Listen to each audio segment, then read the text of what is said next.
वालेकुम क्लास। चले बेटा अपने नेक्स्ट पॉइंट पे आ जाए, नेक्स्ट अपनी डेफिनेशन पे आ जाए। नेक्स्ट प्रॉपर्टी है शील्डिंग इफेक्ट। ये दो छोटे छोटे टॉपिक हैं, इनको जल्दी से कवर कर रहे हैं। शील्डिंग इफेक्ट क्या है? शील्ड का मतलब अब ये दांत ब्रश करने वाला टूथपेस्ट का ब्रांड नहीं है। शील्डिंग का मतलब आगे protective layer banana. For example, अगर लेट सपोज आपके सामने कोई जानवर आ जाए, बिल्ली, कुत्ता या कोई भी और, आप क्या करते हैं? आप अपने अम्मी अब्बू के साइड पे हो जाते हैं, कहीं काट ना ले। आपने क्या किया?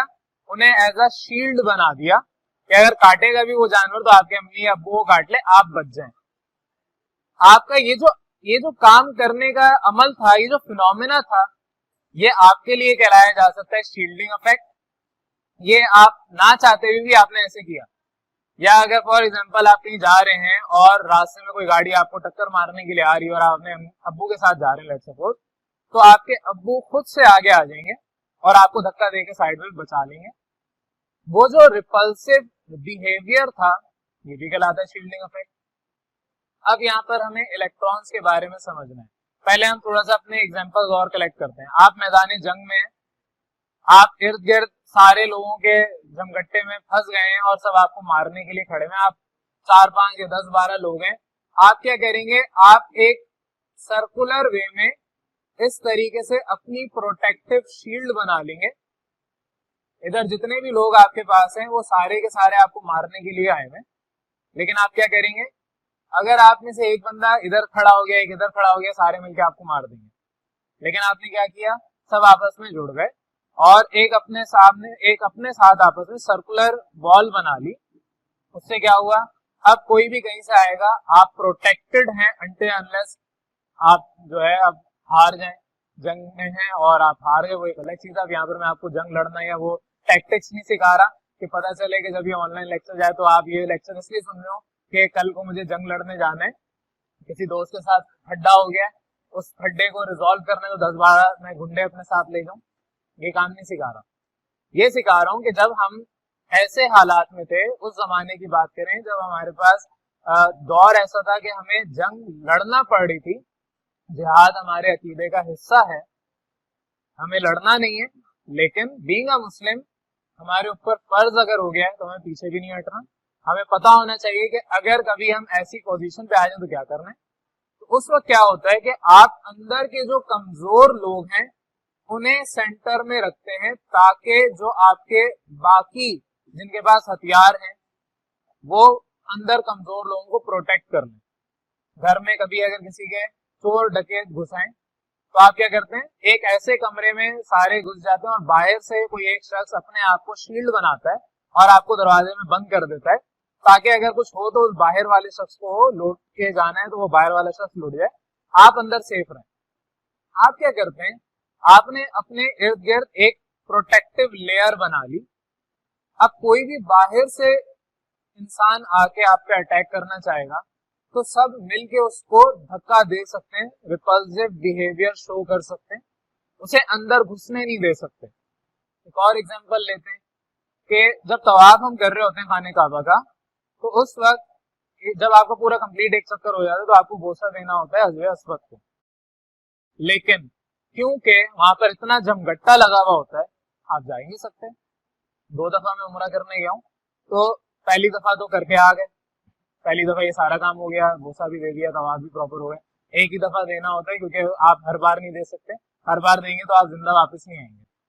दूसरी दफा नहीं दे सके तो क्यों नहीं दे सके, वो एक अलग रीजन है। लेकिन मेरा लॉजिक, मेरा माइंड ये कहता है कि अगर आप सवाब कमाने गए, क्योंकि वो एक सुन्नत अमल है, फर्ज नहीं है, सुन्नत है, आप वसल्लम ने किया था, सिर्फ इस वजह से हमें करना होता है, वरना वो एक ऑर्डिनरी पत्थर की तरह ही है।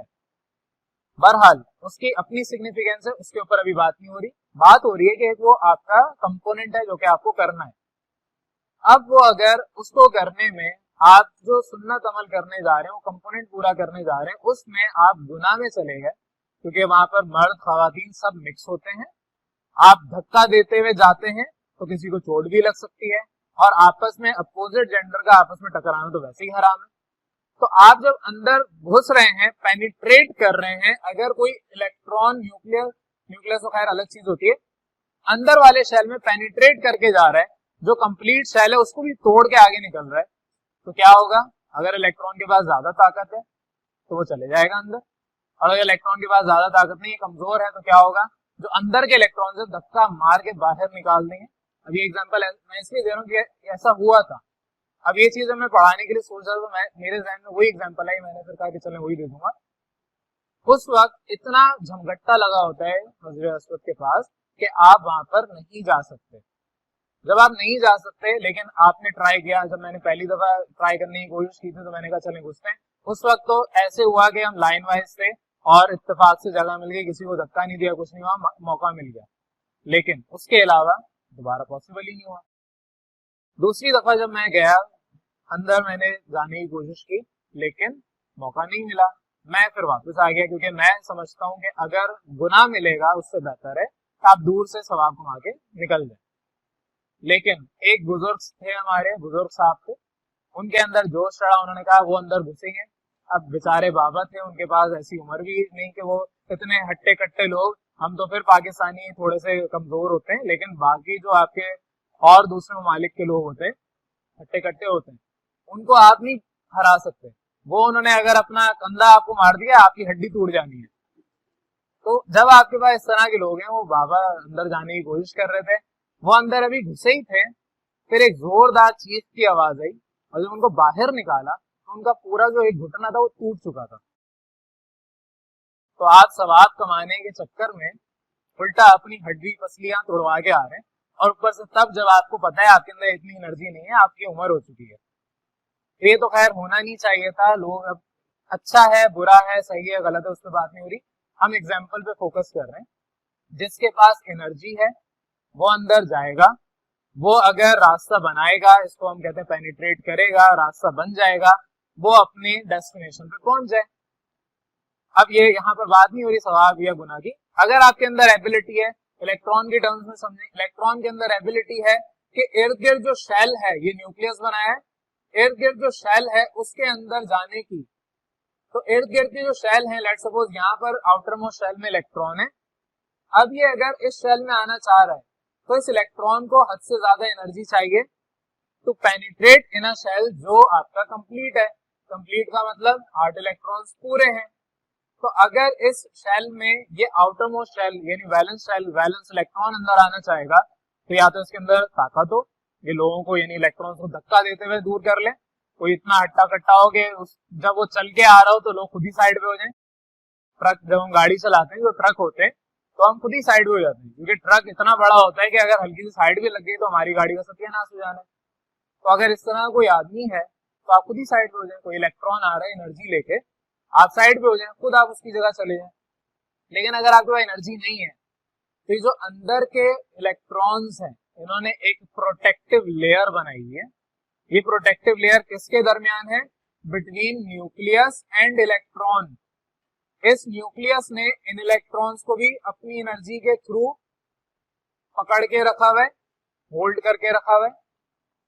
जितने भी इलेक्ट्रॉन्स किसी भी एटम के अंदर होंगे, सारे के सारे न्यूक्लियस के साथ फोर्स ऑफ अट्रैक्शन बना के रखे हुए हैं, सब ने पकड़ के रखा है। जब हम उम्रा कर रहे होते हैं या तवाफ कर रहे होते हैं, तो जो पूरा ग्रुप एक मुल्क का होता है, जो ग्रुप के साथ आया होता है, वो एक झुंड में चलता है। इसीलिए चलता है कि बीच में कोई और ना आए और खुद इधर उधर भटक ना जाए।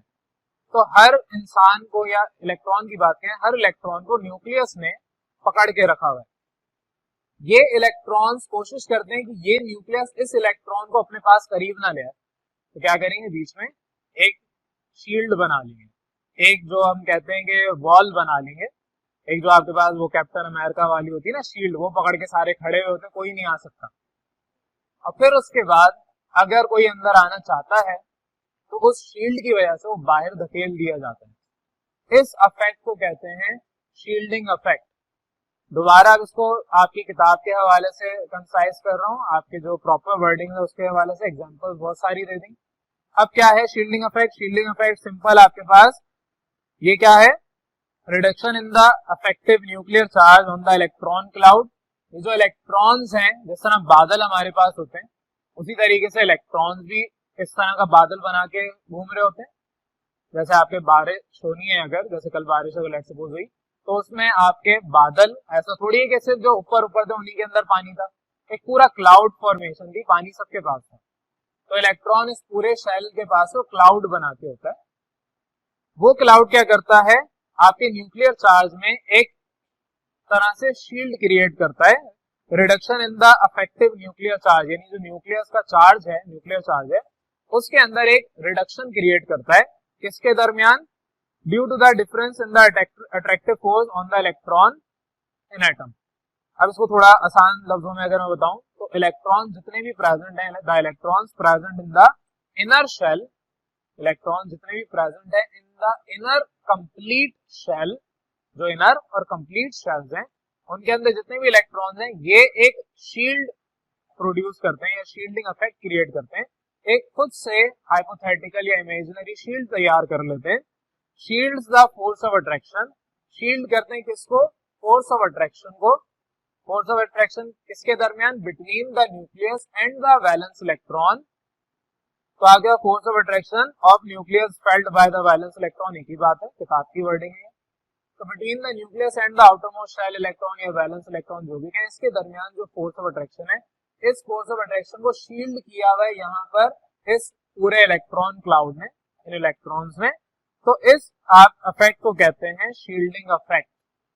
सिंपल सी डेफिनेशन है किताब के लफ्जों में, वरना अगर शील्डिंग इफेक्ट की प्रॉपर डेफिनेशन है वो मैंने बता दी।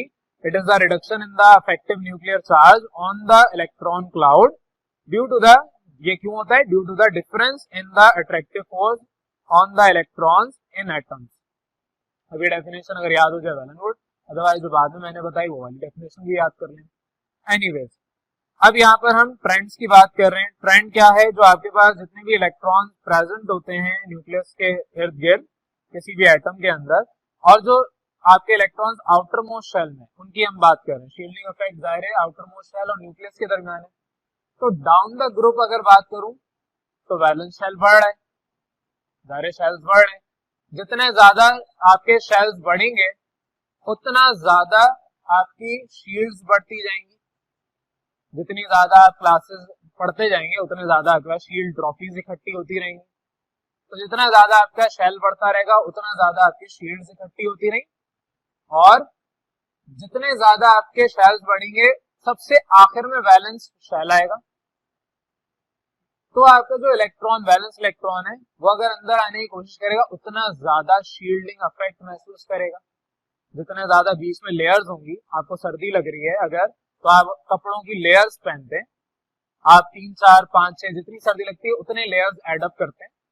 तो जितने ज्यादा आपने कपड़े अपने ऊपर सर्दियों के मौसम में ऐड किए, आपने पहले कपड़े पहने, फिर ऊपर स्वेटर पहना, फिर जैकेट पहनी, और ठंड लग रही है, ग्लव्स और टोपा वगैरह पहन लिया आपने, शॉल चादर वगैरह भी ओढ़ ली, आप क्या कर रहे हैं, एडअप कर रहे हैं। जितना ज्यादा एडिशन करेंगे उतना ज्यादा आपका शील्डिंग इफेक्ट होगा। अब अगर सर्दियों में बात करें तो इतना ज्यादा हीटिंग इफेक्ट होगा। तो बहरहाल down the group shielding effect increase होता है।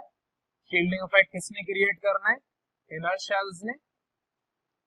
और across the period from left to right it remains the same, ये आपके पास सेम रहता है। क्यों सेम रहता है, क्योंकि शेल इनर शेल तो वही रहेंगे, वैलेंस शेल जितने भी हो, वैलेंस इलेक्ट्रॉन्स जितने भी हो, वैलेंस शेल तो एक ही होगा। वैलेंस शेल जितना आपके पास हो एक पीरियड में सारे बराबर होंगे, उसमें इलेक्ट्रॉन्स चेंज होंगे, लेकिन जो वैलेंस शेल है वो सेम रहेगा। तो आपके अलोंग द पीरियड यानी कि फ्रॉम लेफ्ट टू राइट जो आपके शील्डिंग इफेक्ट है, it remains the same. Group 1 की बात करूं, लिथियम और लेट सपोज पोटेशियम, तो लिथियम का शील्डिंग इफेक्ट कम है एज कंपेयर टू पोटेशियम। तो down the group shielding effect increase होता है। ये सारी बातें जो मैंने आपको बताई, ये सब कुछ यहाँ पर आपकी किताब में लिखा हुआ है। डायग्राम भी आपको बताई हुई है, सोडियम और पोटेशियम के दरमियान शेल्स बढ़े हुए हैं। ये सारी बातें जो अभी मैंने आपको डिस्कस करवाई वही सारी चीजें यहाँ पर आपको बताई गई हैं। तो बहरहाल ये शील्डिंग इफेक्ट है। बस यहीं पे आज की क्लास का मैं काम स्टॉप कर रहा हूँ। आप लोगों का अब एक टॉपिक लास्ट रह गया, फिर आपका चैप्टर कंप्लीट हो जाएगा, दैट इज इलेक्ट्रोनेगेटिविटी। छोटा सा टॉपिक है लेकिन एक्सप्लेन कर दूंगा। बहरहाल यहाँ तक जितना भी पढ़ाया उसमें किसी को कोई कंफ्यूजन